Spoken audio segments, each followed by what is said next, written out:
Hemos visto mucha apatía a nivel iglesia, hemos visto mucha infidelidad con nuestro Dios, con nuestro compromiso. A veces prometemos mucho, hacemos poco, parecemos los políticos, ¿no? Pero en esta confraternidad creo que el Señor nos ha estado recordando nuestro compromiso. Que tu sí sea sí y que tu no sea no. Si puedes, adelante, y si no puedes, de igual manera, no te comprometas, porque quedas mal y dejas mal a otros hermanos. No tenemos que investigar mucho para encontrarnos en este mundo. Hay personas altamente comprometidas con aquello que les apasiona. Observemos las horas que pasa un atleta practicando su deporte. Su vida está dominada por una estricta disciplina. Aquellos músicos que pasan horas ensayando para que pues tengan un hit mundial. Ahora, mire los compromisos que imponen algunas religiones a sus seguidores. Para muchos de ellos morir como una bomba humana no es solo un honor, sino que es su más alto compromiso, pues esto plantea recibir galardones más allá de la tierra. Yo creo que ustedes saben de quiénes estoy hablando, el movimiento radical islámico ISIL. Para ellos eso es lo máximo, el mayor compromiso de explotar y matar a muchos cristianos. Y realmente ellos, pues todo aquel que se convierte en cristiano, lo matan. Y matan a aquel que ya es cristiano. No sé si sabían, pero los creyentes del primer siglo fueron gentes muy comprometidas. De ellos se ha dicho que la sangre de los mártires fue la semilla del Evangelio. Pablo no solo vivió esta experiencia que lo registra ya en Gálatas 2:20, que dice, ¿cómo dice? Cristo, estoy juntamente ¿qué? Crucificado. Ya no vivo yo, más que vive Cristo en mí. Pero el apóstol Pablo elogia a los hermanos de Macedonia por su alto compromiso con el Señor y su obra. Por cierto que cuando uno lee las características de esa iglesia se pregunta, ¿cómo pudo una iglesia pobre dar todo lo que tenía? ¿Cómo pudo esta iglesia en su pobreza ayudar, apoyar, que hiciera que el Evangelio avanzara? Tenemos estos testimonios de esta iglesia, ¿verdad? Que hermanos que proclamaban el Evangelio, hermanos que estaban dispuestos a dar su vida, a morir por la causa de Cristo. El creyente moderno está comprometido con su trabajo, estudio, diversiones, deportes, que no hay un compromiso serio con el Señor y menos con su iglesia. La comunidad le ha dado un duro golpe a este deseo de un alma convertida. ¿De dónde viene el real compromiso del creyente consigo mismo y con la iglesia? ¿En qué consiste su secreto? Hermanos, al estudiar este punto, las características de una iglesia comprometida, encontré muchos puntos. Y como dijera el hermano Alberto, pues no acabaríamos de verlo en estos 40 minutos. Pero nada más quiero ver dos puntos con ustedes. Y quiero llevarlos allá en 2 de Corintios. En 2 de Corintios capítulo 8, versículo 1 al 5.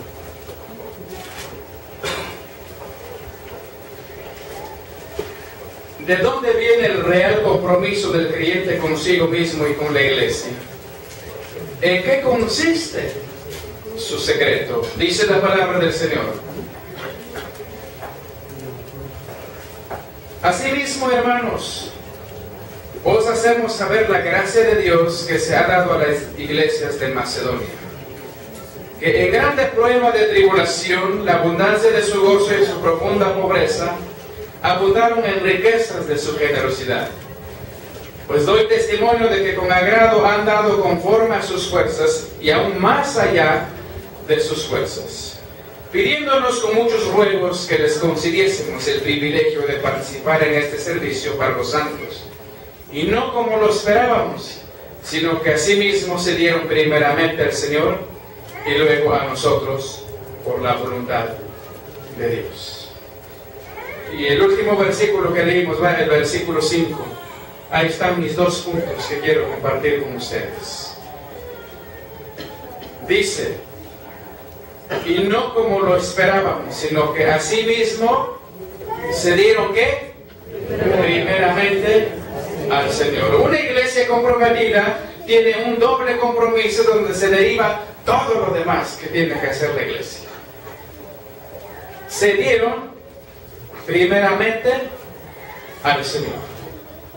La característica de una iglesia comprometida es darse primeramente al Señor. ¿Cuántos de los que estamos aquí, hermanos, nos hemos dado primeramente al Señor? ¿Cuántos de los que estamos aquí realmente hemos rendido nuestras vidas a Dios? ¿O simplemente somos un religioso más? ¿O simplemente pues, vamos a la iglesia porque pues, se siente bien ir a la iglesia? Pues se siente bien estar escuchando ahí el sermón, ir cada domingo a hacer algunas cosas, pero realmente nos hemos dado al Señor. Entonces, dice el versículo 1, asimismo, hermanos, os hacemos saber la gracia de Dios que se ha dado a las iglesias de Macedonia. Me doy primero a Él por su gracia, hermanos. Si usted no valora la gracia de Dios en su vida, si usted no valora la gracia que ha recibido de Dios, entonces usted no se ha dado al Señor.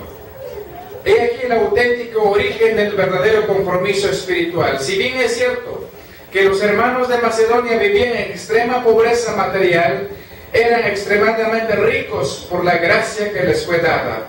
Esa gracia le fue dada por la elección del cual habíamos sido objetos, según el testimonio de Pablo, allá en 1 Tesalonicenses 1 y 4. Lo leemos y dice la palabra del Señor de la siguiente manera. 1 Tesalonicenses 1 y 4. Porque conocemos, hermanos, amados de Dios, vuestra elección. Porque conocemos, hermanos amados, vuestra elección. El compromiso que estos hermanos adquirieron estuvo marcado por la elección previa. Esto es un distintivo de la gracia de Dios. El propósito de nuestra salvación no es solamente para que nos vayamos al cielo, sino para que nos comprometamos con el Señor.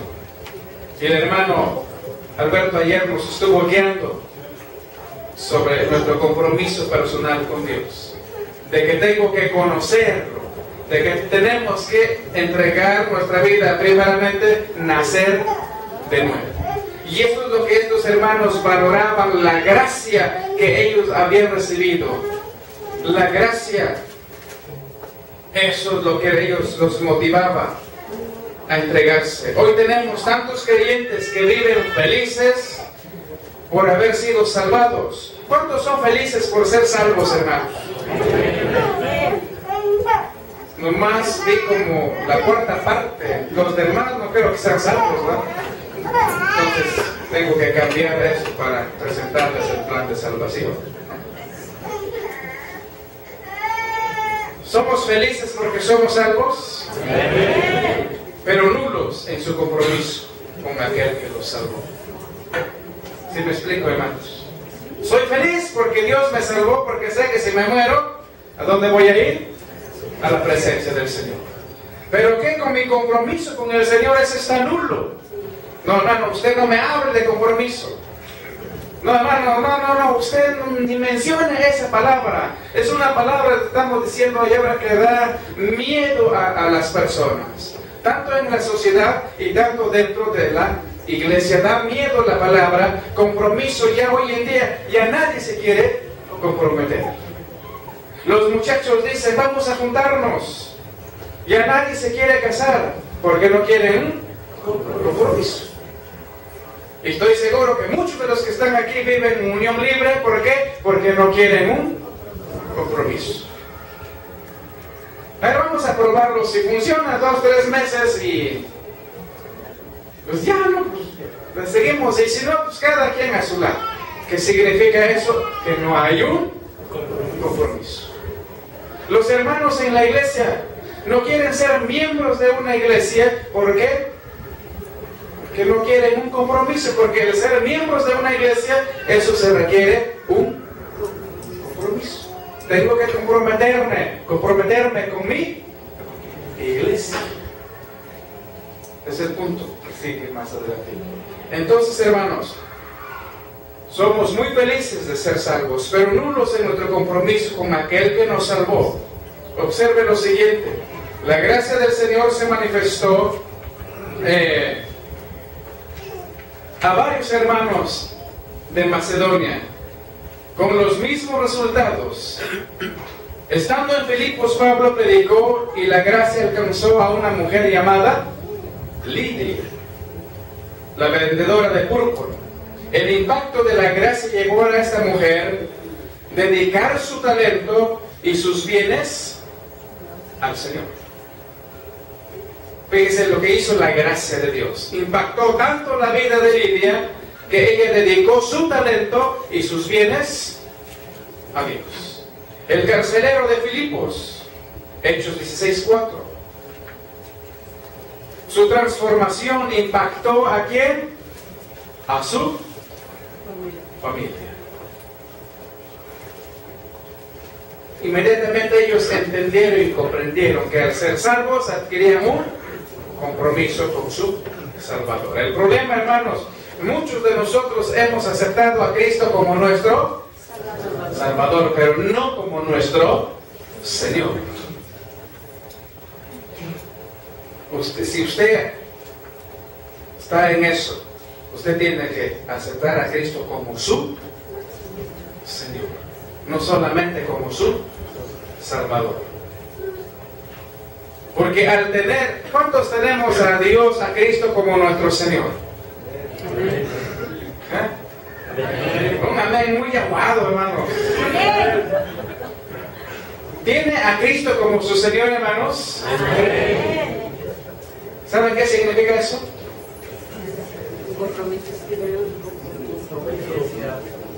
Que Él es mi dueño, que Él es mi máximo mando. No hay más. Ayer les decía a los que están en la milicia, si yo digo que Cristo es mi Señor, lo único que tengo que hacer es cuadrarme. Sí, Señor. Y no hay más. Si Él dice, ve a evangelizar, ¿qué tengo que decir? Sí, Señor. ¿Sí me explico, hermanos? ¿Por qué? Porque lo tengo como mi Señor. Y hay un dicho en el ejército que dice que las órdenes se cumplen y no se discuten. Si el Señor nos manda esto, nos manda el otro, nos manda aquello, lo único que tenemos que hacer es hacerlo, me guste o no me guste, porque no es una opción, ¿verdad?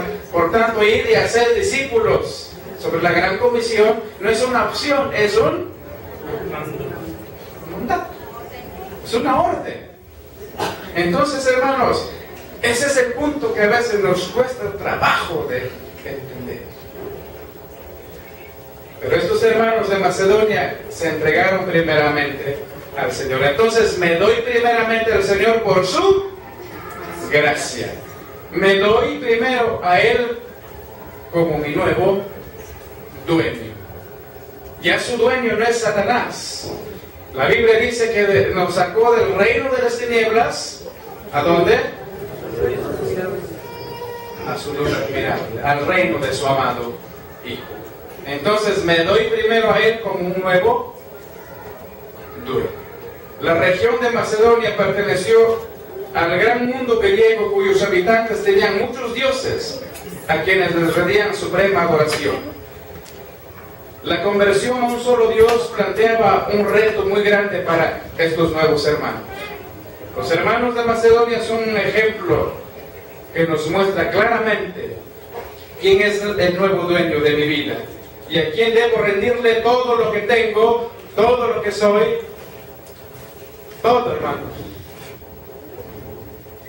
No solamente me entrego a Él como un nuevo dueño nada más en mi vida espiritual, sino que todo lo que tengo y todo lo que soy. ¿Cuántos trajeron billetera, hermanos? ¿Cuántos trajeron su billetera? A ver, sáquenos. Dios mío, ¿quién sabe dónde quedó? Eso lo tiene la esposa. También esa billetera, hermano, ¿es de quién? Usted. Porque Dios creó todas las cosas, de Él es la tierra y su plenitud, dice, y todo lo que en Él, ¿qué?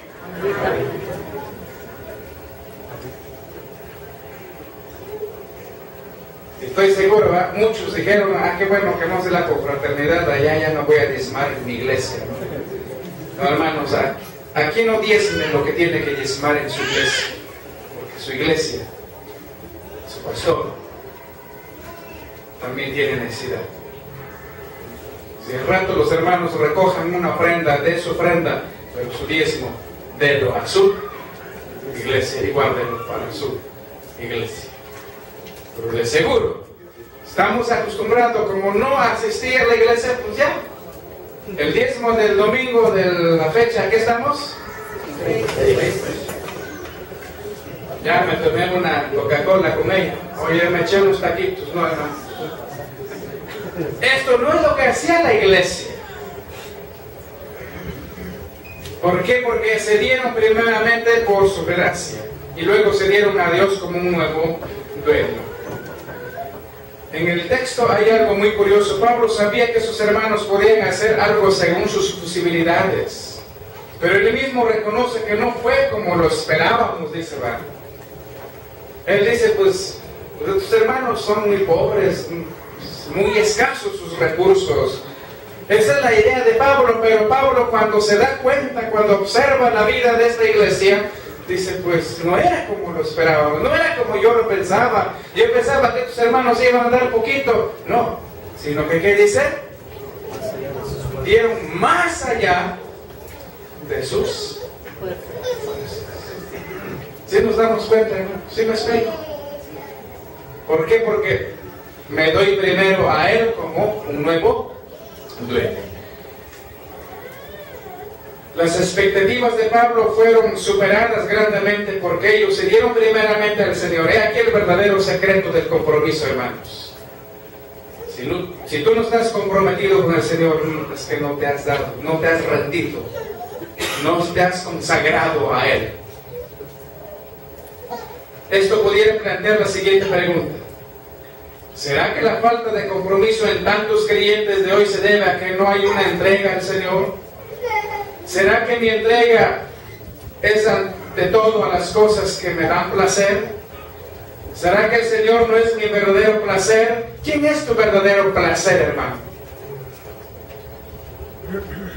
Porque donde está tu placer, ahí vas a ¿qué?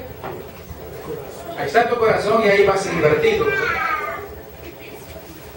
¿Y cuántos cristianos ahorita están bien preocupados los hermanos, ¿no? Porque tienen una televisión, ¿cómo le llaman? La analógica todavía, ¿no? De esa cajota. El 17, no me acuerdo la fecha que se acaba, dice. Están bien preocupados, hermanos. El aguinaldo, llega el aguinaldo, vamos a comprar una pantalla. ¿Por qué no se preocupan, hermanos? Viene el aguinaldito, también vamos a ir a dar nuestro diezmo al Señor. Si nos damos cuenta de lo materializado que estamos, si nos damos cuenta de lo mal que estamos, nos preocupa más nuestro propio placer que Dios. Ya ayer en la mañana hablábamos sobre el matrimonio, sobre el enamorarnos de Dios. Si tú estás enamorado de Dios, Él va a ser tu placer. Y toda la obra de Dios que se hace, hermanos, desde regalar una Biblia, regalar un folleto, desde arreglar el hogar o construir un templo, es porque hay hermanos que realmente aman al Señor. Hay hermanos que se han entregado al Señor, no solamente sus vidas, sino que también su bolsillo. Y los hermanos han dado con liberalidad, con generosidad. ¿Quién es tu verdadero placer? Los macedonios habían encontrado en Jesús un Dios que superaba a todos los dioses griegos juntos. Porque ellos ahora habían conocido un Dios que, un Dios grande. Por ahí dice la gente, ay, Diosito, ayúdame. ¿Cuántos tienen un Diosito? Hermanos. Los que estamos aquí no tenemos un Diosito, tenemos a un Dios, el Shaddai, el todo, el Dios grande, que puede sobre todas las cosas, el Dios de imposibles. En ese Dios creemos, en ese Dios creyeron los hermanos de Macedonia. Por eso ellos de su pobreza dieron más allá de sus fuerzas. A un misionero que testificaba a un cacique indio se le ofrecieron ofrendas de caballos, cobijas y alhajas. Él dijo, mi Dios no quiere los caballos, las cobijas y las alhajas del cacique.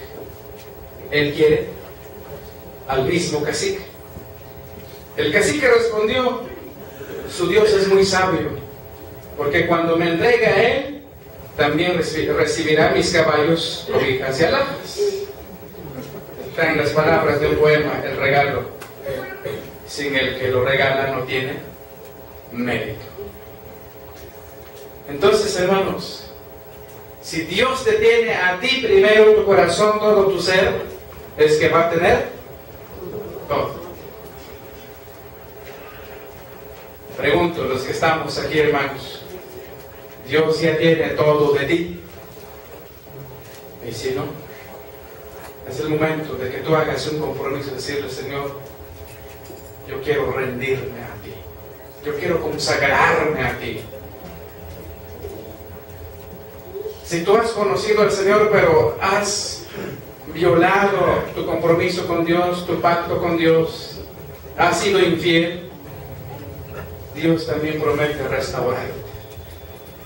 Dios promete a levantarte otra vez para que te comprometas y le sigas fiel hasta la muerte. Me doy primero a Él en total consagración. Si bien es cierto que en este pasaje se observa una ofrenda como un sacrificio de parte de los hermanos de Macedonia, pues dieron conforme a sus fuerzas y más allá de sus fuerzas. La ofrenda mayor, la de que hay que entregarse, es primero al Señor. En esto encontramos una consagración total. ¿Qué es consagrarnos al Señor? Es rendirle mi vida a Dios y hacer lo que Él demanda de mí, no hacer lo que yo quiero. Es hacer su voluntad, es ser obediente a lo que Él me dice. Y Él quiere una consagración sincera como los hermanos de Macedonia. También es una consagración voluntaria. Dios no va a agarrar una pistola y te va a decir, ¿te consagras o no te consagras? O aquí te mato. Dios quiere tocar tu corazón en esta mañana para que tú consagres tu vida con sinceridad.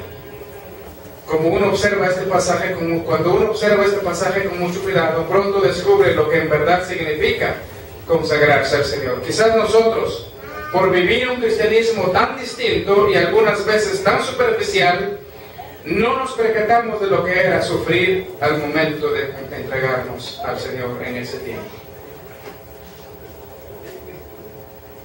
A veces vivimos un cristianismo superficial, un cristianismo light, un cristianismo cómodo, y nos preocupamos mucho por nuestra comodidad, ¿verdad? ¿Qué voy a comer? ¿Qué voy a beber? ¿Qué voy a vestir? ¿Qué tipo de televisión me voy a comprar? ¿Qué tipo de celular me voy a comprar? Que está muy de moda, ¿va? ¿Qué tipo de tablet? No, pero pues vamos a conseguir más carito, ¿no? Y vivimos un cristianismo muy... Voy a la iglesia cuando... Puedo. Puedo. A ver, díganlo fuerte, sin pena, hermano. Voy a la iglesia cuando puedo, cuando quiero, no estoy comprometido. Llego a la hora que... Qué bien que se conocen ustedes.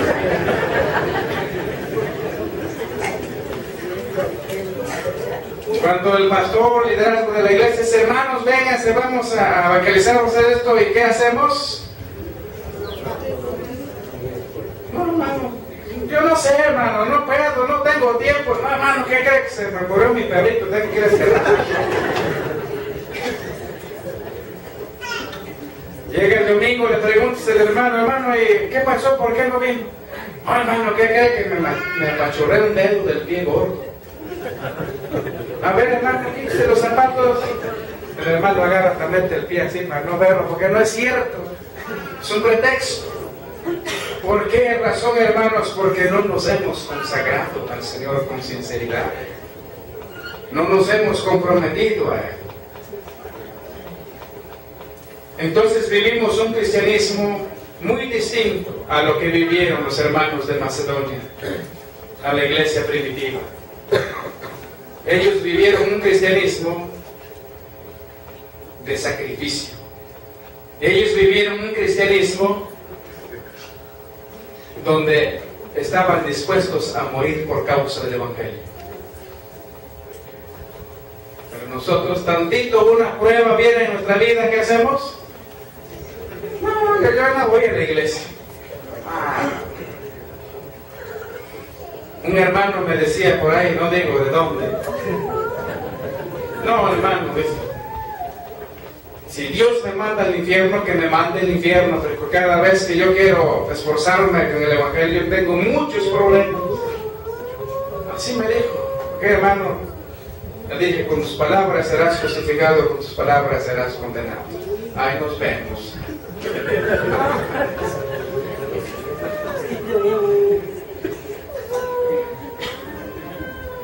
Porque la vida cristiana, hermanos, no es fácil. Aquellos que predican el Evangelio, un Evangelio donde conviértete al Señor y mira, y vas a tener prosperidad, vas a ser feliz, ya te va a acabar tus problemas. Eso es un Evangelio falso.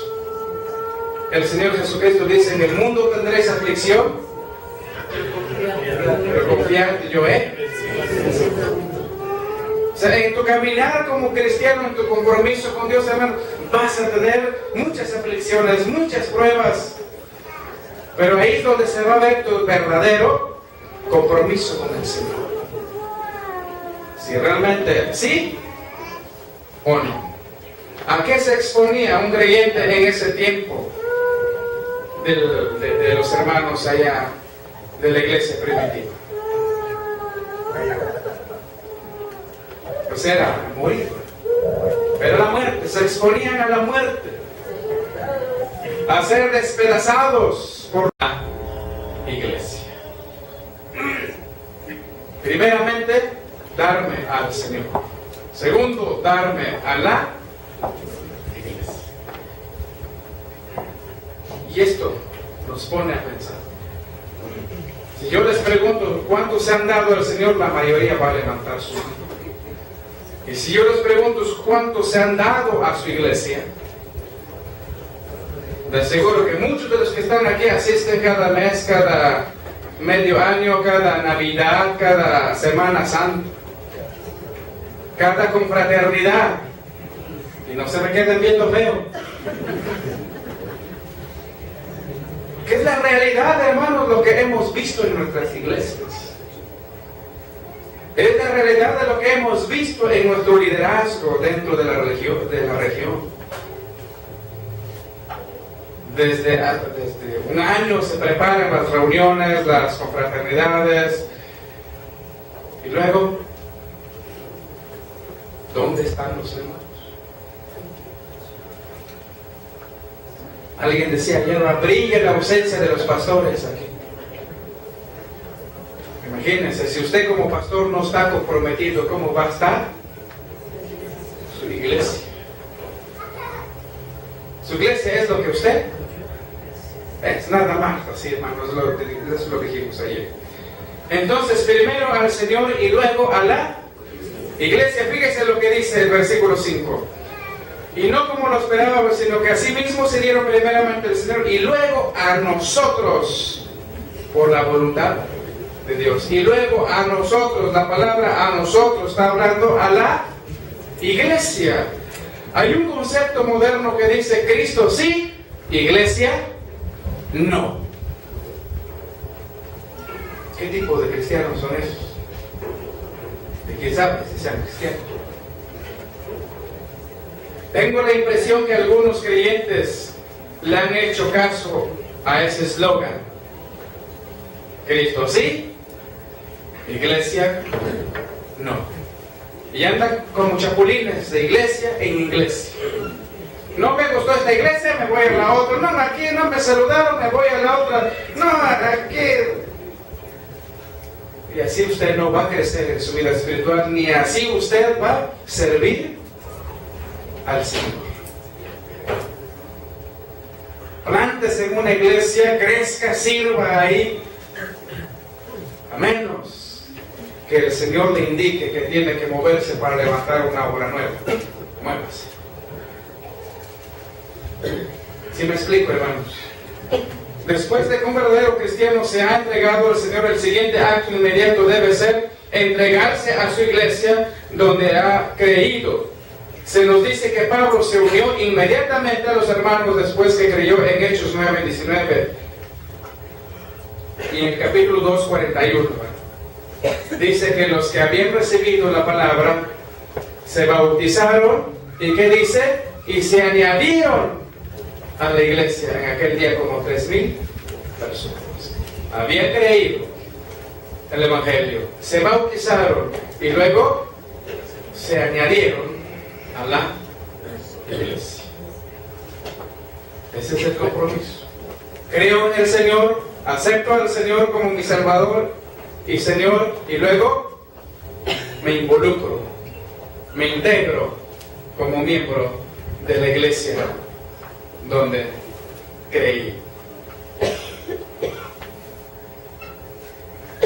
Hermanos, nada es más importante para el verdadero desarrollo del creyente que la comunión con los demás santos. Nada es más importante para el nuevo creyente que estar en comunión con los demás hermanos. ¿Cómo hacer esto? Bueno, como lo hicieron los hermanos de Macedonia, se dieron luego a nosotros. Esto significa entregarse a sí mismo. Note que esta frase no significa el nombre de ellos, su dinero, sus profesiones o sus dones y talentos. La idea de este texto es una entrega con total fuerza y peso de su influencia, así como la persona misma con sus habilidades a la iglesia del Señor. Es mucho pedir esto, hermanos. En el devocional del hermano Rufino nos estaba enseñando sobre un acróstico. Los que estuvieron en el devocional, de salir a evangelizar, servir, enseñar.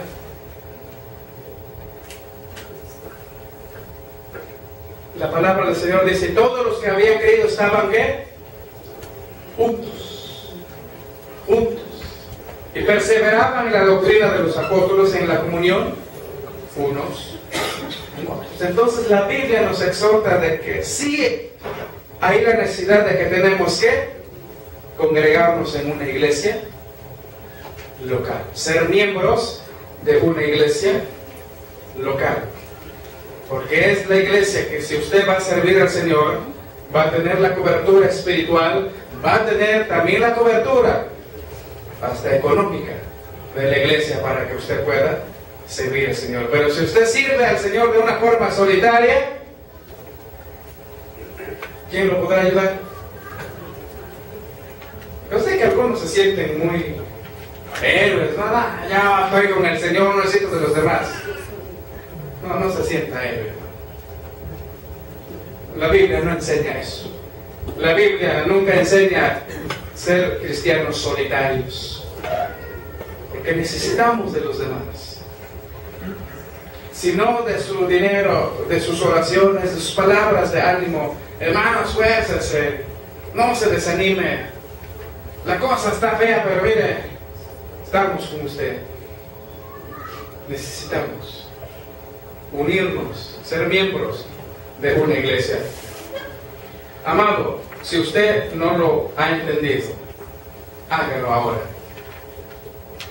Desde el momento que usted se entregó al Señor, también se entregó a la iglesia. La iglesia no es una opción para el creyente. Cuando me entregué al Señor, me casé con su iglesia.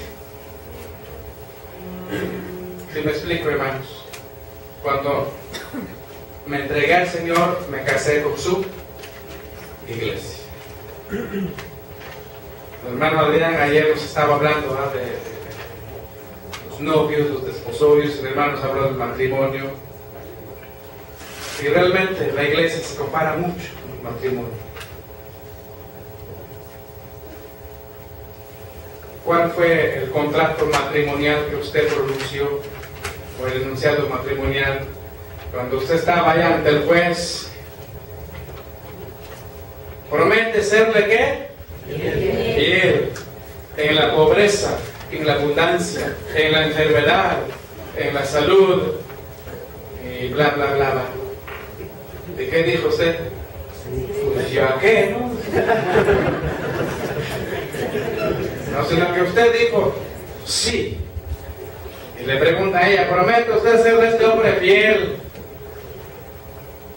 En la enfermedad, en la salud, en la pobreza, en la abundancia. Y dijo, pues, ¿ya qué? Muchos dijeron eso, ¿no? ¿Ya qué? Porque pasa, ni cumplieron el año, ya se divorciaron. Tenemos que entender esa palabra, hermanos, compromiso. Tenemos que regresarnos con el Señor con nuestra fidelidad, de nuestro pacto con Dios, de nuestro compromiso que hicimos. ¿Por qué hay creyentes que no les importa la iglesia? ¿Creen ustedes que hay creyentes que no les importa la iglesia? ¿Sí, no? Por eso les decía hace rato, van cada mes, van cada vez que se les da la gana, hay una actividad en las reuniones, no se involucran, hay los cristianos que son espectadores, ¿no? Si vienen a la iglesia, pero simplemente son ¿qué? Espectadores. Es como si me siento delante de la televisión y veo los muñequitos que ahí están ahí con la metralleta. Pues qué buena película. Soy un espectador nada más de lo que está pasando ahí en la tele. Y muchos hermanos vienen a la iglesia, son espectadores de lo que está pasando en la iglesia. Están viendo, están escuchando, son conscientes de la necesidad que hay, pero ¿qué me hago de la vista? ¿Qué? Del oído sordo. Me hago del ciego, ¿no? Decía mi hermano, ay Sebastián, ay, que se les arregle los hermanos. No, yo no me involucro, yo no quiero nada. Yo soy feliz con ir a calentar 45 centímetros de banca cada domingo o cada vez que hay culto. Pues de eso soy feliz. No, pero que me digan, barra el templo, de que me digan, hermano, vamos a evangelizar, hermano, vamos a discipular. No. Conmigo, si saben contar conmigo, pues bueno. No, en el Estado de México no hay de esos hermanos, ¿no? No sucede eso aquí, hermanos. Eso es allá, en la otra iglesia que está allá en la avenida. Hay de esos hermanos en su iglesia. Hermanos, mi presencia es necesaria. Mi presencia es necesaria dentro de la iglesia. Hebreos 10:25, un texto muy conocido que dice: no dejando de congregarnos como algunos tienen por costumbre. Y luego,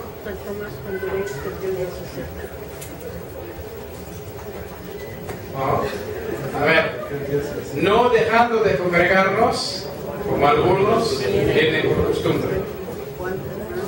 Luego, ¿qué dice? ¿No se lo saben, hermanos?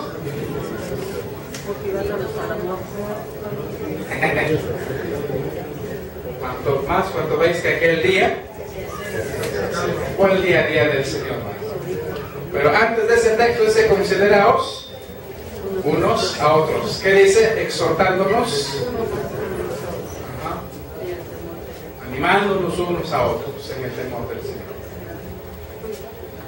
Este texto nos recuerda que hay hermanos que dejan de congregarse. Algunos lo hacen porque el trabajo que tienen los ha conducido a eso. ¿Cuánto trabajo me costó a mí para que me dieran un turno de lunes a viernes? Y en un momento que tuve que tomar una decisión, decirle a mi jefe,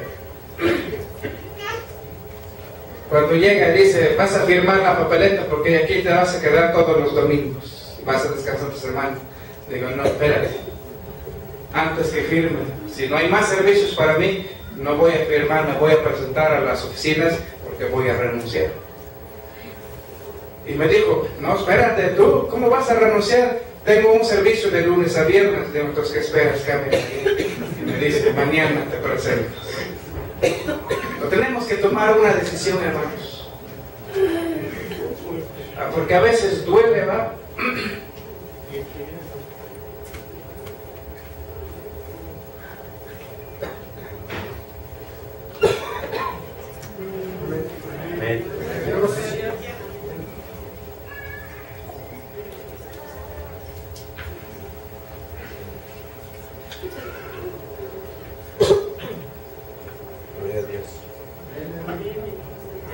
De no poder servir al Señor como pastores a veces los domingos. Muchos pastores que trabajan a veces tienen que trabajar los domingos para sostener a su familia, y eso duele. Pero tenemos que tomar una decisión. Hay muchos hermanos que también tienen que trabajar los domingos porque no tienen otra opción. Pero hermanos, cuando nosotros oramos, cuando nosotros entregamos, hacemos un compromiso con el Señor, Dios empieza a abrir las puertas. Dios empieza a obrar. Pero Dios busca de nosotros un compromiso. Dios quiere de nosotros una consagración. Pero tenemos que tomar una decisión. Venga lo que venga, porque a veces es una lucha con la familia, es una lucha con la esposa, es una lucha con los hijos, es una lucha con la iglesia. Pero tenemos que aprender de estos hermanos, de esta iglesia. Hermanos que estaban dispuestos a dar su vida por todo, por causa del Señor, por la gracia de Dios. Para esos hermanos, ¿verdad?, que todavía trabajan los domingos, que anhelan congregarse. O sea, yo sé que en el corazón hay ese deseo de que anhelan congregarse. Mi palabra de ánimo y mi oración para aquellos hermanos, que el Señor les provea otro trabajo. También algunos han dejado de reunirse por motivos de enfermedad. Que nuestro Señor les acompañe. Tenemos aquí en la iglesia, Manuel, hermanos que no han podido congregarse por causa de enfermedad. Llevan ya 2 años, 3 años y no pueden. Ellos desean, ellos quisieran estar aquí, pero no pueden. Hermano, no esperes a que caigas en cama a que desees congregarte. Ahora que el Señor te tiene todavía sano, vivo y coleando de su corazón, congrégate. Entrégate a tu iglesia, involúcrate en las actividades de tu iglesia. También algunos han dejado de reunirse por motivos de enfermedad que el Señor los acompañe, pero voy a referirme a esos hermanos que usan cualquier excusa para no asistir al culto del Señor. Son hermanos para quienes la iglesia no es su importancia.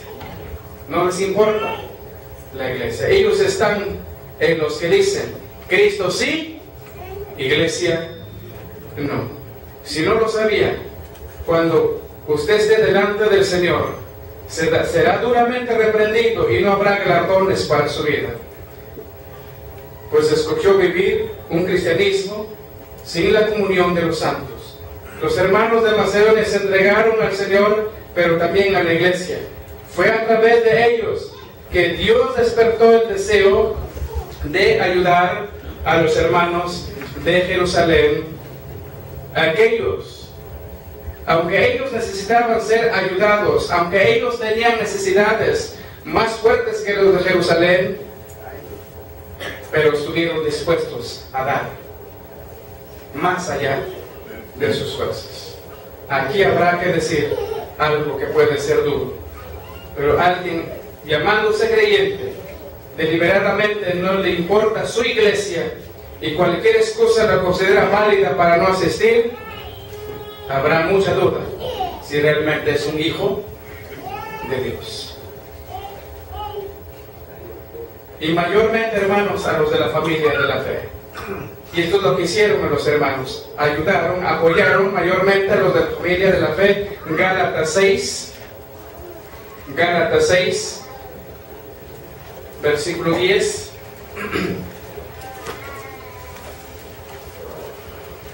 A ver, ¿quién lo encuentra? Ayúdenme a leerlo. Gálatas 6, versículo 10. Así que según tengamos oportunidad, la hagamos bien a todos y mayormente a los de la familia de la fe. Así que tengamos oportunidad, hagamos bien, mayormente a quienes, a la familia de la fe. Pero eso sucede solamente cuando la iglesia está comprometida, porque vemos la necesidad. Hay hermanos que están pasando por situaciones difíciles. Vamos, hermano, que Dios te bendiga. Por dentro la tripa del hermano. Hermano, que Dios te bendiga. Ahí es donde estamos la labor de nuestros diáconos, hermanos. Que vean esa necesidad de hermanos. Mira, nosotros como diáconos vemos que esta familia está pasando por esta necesidad. Ok, hermanos, vamos a juntar una despensa porque necesitamos ayudarlos. Vamos a juntar una ofrenda porque no tienen para las medicinas. Vamos a apoyarlos. Pero eso solamente va a suceder cuando la iglesia está comprometida y usted está comprometida con su iglesia. Mientras no, usted va a ser de la vista gorda y del oído sordo. ¿Por qué soy miembro de la iglesia? ¿Por qué es usted miembro? ¿Cuántos miembros de una iglesia local hay aquí, hermanos? Levanten sus manos. ¿Cuántos miembros de una iglesia local hay? ¿Los demás? No son miembros, hermanos, le invito a ver sus pastores que les expliquen, que les den un discipulado a estos hermanos, que es la membresía de una iglesia. Lo que es la membresía de una iglesia. Tenemos que entender eso, hermanos. Cuando me hago miembro de la iglesia, me constituyo en el representante de la novia del Cordero, la esposa de Cristo. Eso significa que mis acciones sirven para bien o para mal al testimonio de la iglesia. Por otro lado, el deber de todos los miembros de la iglesia es ayudar y consolar los unos a los otros. Esta es una verdad bíblica olvidada. Le aseguro que si a usted no le importa mucho congregarse, tampoco le importará el bienestar de sus hermanos. Somos, por lo tanto, llamados a consolar a los que lloran, a auxiliar a los que requieren de un consejo y de una orientación. Mi deber es socorrer al necesitado y estar pendiente de aquellos que están en sus necesidades para visitarles y amarles y socorrerles. Solemos decir, cuando un miembro del cuerpo se duele, todo el cuerpo se duele con él. ¿Será esto una realidad en su vida? ¿O no le importa a su hermano, el hermano de su congregación? ¿Qué tanto me importan los miembros de la iglesia? Qué contundentes son estas palabras. Así que según tengamos oportunidad, hagamos bien a todos y mayormente a los de la familia de la fe. Pero también este mismo texto nos enseña de obreros comprometidos. En el versículo 18 registra de uno que no menciona su nombre. En el versículo 18 de 2 de Corintios, donde estamos, dice: y enviamos juntamente con él al hermano cuya alabanza en el Evangelio se oye por todas las iglesias. Allá había un hermano, aquí no menciona su nombre, pero en cuya alabanza, ¿qué dice? Se oye todas las iglesias. Andaba este hermano trabajando arduamente al Señor. Obreros comprometidos. Este mismo pasaje resalta no solo el trabajo de los macedonios como modelo de compromiso, sino también a un hermano cuya alabanza en el Evangelio se oye por todas las iglesias. Les digo, no se sabe de quién fue, pero Pablo hace mención especial de este obrero como alguien que se comprometió con el Señor, pero también con la iglesia. Estos ejemplos nos indican que todo miembro de la iglesia debiera procurar entregarse a ella en el sentido de hacer su propia parte en la vida de la iglesia. ¡Qué vergüenza para el miembro de la iglesia que no sabe qué hacer dentro de ella! Es una vergüenza, hermanos, para el miembro de una iglesia que no sabe qué hacer dentro de ella. Usted sí sabe, ¿verdad? Sí sabe usted qué hacer dentro de su iglesia, ¿verdad? 2, 3, amén. Y si no, hermanos, busque qué hacer. Yo he visto hermanos, ahí están los demás trabajando, ya parados los hermanos. Yo le dije, hermano, por favor, necesito que se me vaya, haga esto, usted haga aquel otro. Entonces, ¿qué hermano? ¿Están visto pasar el muerto, pero no lo quieren cargar? ¡Qué vergüenza para ese miembro de la iglesia que no sabe qué hacer dentro de ella, que ni siquiera es generoso con su bolsillo, ni pone sus manos para el servicio, ni es sincero con su corazón, ni habla a otros de Cristo? Nadie puede ser todo, sino que cada quien ha de tomar su lugar y su puesto, pues todo aquel que no está haciendo algo se constituye en un zángano en la colmena, en lugar de las abejas obreras. ¿Sí me explico, hermano? Todo aquel que dentro de la iglesia no sabe qué hacer, no está haciendo nada, es simplemente un zángano dentro de la colmena, donde las demás ovejas están produciendo miel y salen a chupar flores y salen y regresan, pero por ahí luego hay abejas flojas que no quieren mover ni un dedo,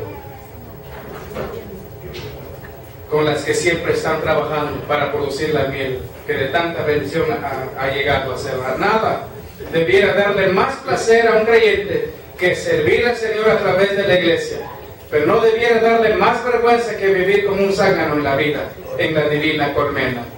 Si usted vive como un zángano, debe darle vergüenza, hermano, y debe en este momento arrodillarse al Señor y decirle: Señor,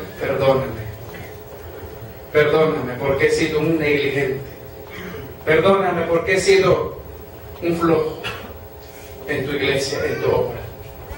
Yo quiero servirte. ¿Es usted un obrero comprometido? ¿Ya dejó de trabajar en la iglesia? ¿O qué tanto ama a su iglesia? Es el momento, hermanos, yo le invito. Si usted ama a Cristo, el resultado directo sería amar también a la iglesia. No se concibe amar a Cristo,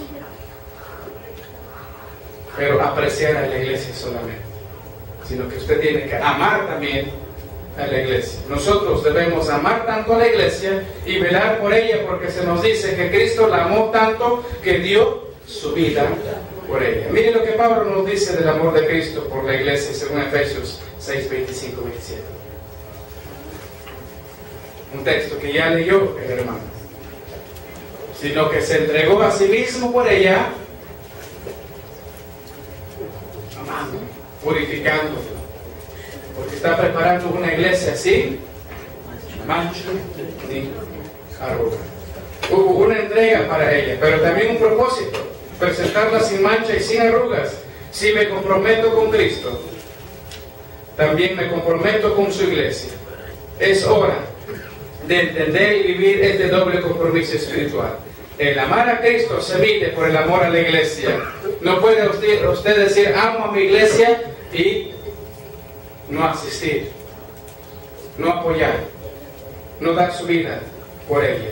Es así mismo mi amor por la iglesia. Estoy seriamente comprometido con la iglesia, como lo estoy con el Señor. Lleven esto en sus corazones, hermanos, y que el Señor les bendiga. Amén.